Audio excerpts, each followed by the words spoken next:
A group of Republican lawmakers in Michigan are under federal investigation for submitting a document which falsely claimed Donald Trump won their state in the 2020 election. The probe is focused around 16 state lawmakers who signed a letter in December of 2020 refuting Joe Biden's win by 154,000 votes in Michigan. That document was then reportedly sent to the U.S. Senate and District Court after police blocked the group from entering the state capitol on the day Michigan's electoral ballots were cast. The Capitol is closed unless you have an office here to conduct business today, or if you are taking part in the Electoral College process. Anybody else is not permitted to come in the Capitol. We're electors. Yeah, the electors are already here. They've been checked in. Not all the electors are inside. The Capitol is closed. All 16 electors that we've been advised by the governor's staff that we're going to be here to vote in the Electoral College have been checked in. They're already here. But the GOP electors, I'm sorry. I understand. Ian's here. The Capitol is closed. Let's bring in Michigan's Attorney General, Dana Nessel. Thank you very much for being on this morning. You referred to federal prosecutors this probe. What law did these 16 state officials break? Well, we believe that they violated both state laws and federal laws. And, we had evaluated and were prepared to move forward with a couple of different state law violations. There was forgery of a public record, as well as election law forgery. But, we've decided to hold off because it's become clear to us from the work of the January 6th Commission that this really is just one piece of a much larger puzzle involving not just Michigan, but multiple other states where Republican Party activists came together in their respective states and compiled this false slate of electors. And then, of course, it wasn't just political theater. They actually filed it. They transmitted it in all the places where the actual slate of electors is filed. They filed it with the president of the Senate and with the Michigan Secretary of State and with the chief judge of the Western District of Michigan and with the National Archivist. And so my assessment is, and this will be left for the feds to decide, is that this also violated numerous federal laws. Forgery of a public record for the purposes of defrauding the United States government. That's a 10-year felony, or conspiracy to commit an offense to defraud the U.S. government. That's a 5-year felony. So there are multiple felony offenses that I think this absolutely, this conduct violated.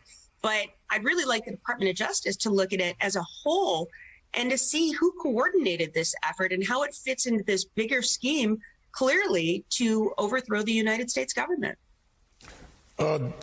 Attorney General Nessel, when you raised it to the level that I wanted to question, are we looking at a broader national conspiracy to undermine how elections are determined, and that we are seeing in your state, for example, with these 16, and in other states, as you've indicated, that they will even break the law in order to really set up a new kind of mechanism that will determine how the outcome of elections are if it's not to their liking. And they've done it with people who consider themselves patriots who are really engaged in criminal conspiracy for whatever ends they want.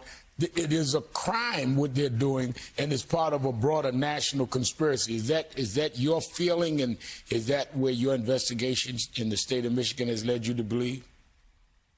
Well, I mean, with all the evidence that has now been produced by the January 6th committee, I really think that's the inescapable conclusion. You look at the Eastman memo, you look at the efforts by the Trump administration to fly my own majority leader of the Senate and the then House Speaker to bring them to the Oval Office as all this was transpiring. And now we just learned last night from reporting from the Detroit News that there was a plan to have a Republican lawmaker open the door of the Capitol to allow these 16 political activists from the Republican Party that signed on to this false slate of electors to get them in to the Senate in order to conduct this vote of the electors. And why that's important is because in accordance with the United States Constitution and the Michigan Constitution, this has to take place in Senate chambers,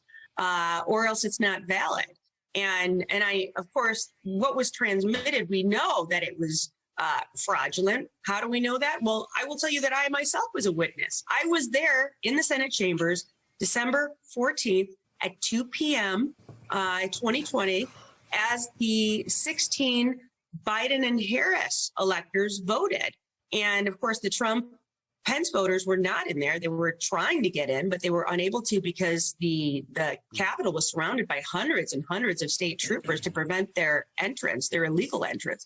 But we now know, of course, that it's very possible that there was an effort by Republican lawmakers to illegally allow them entrance so that they could then vote in the Senate.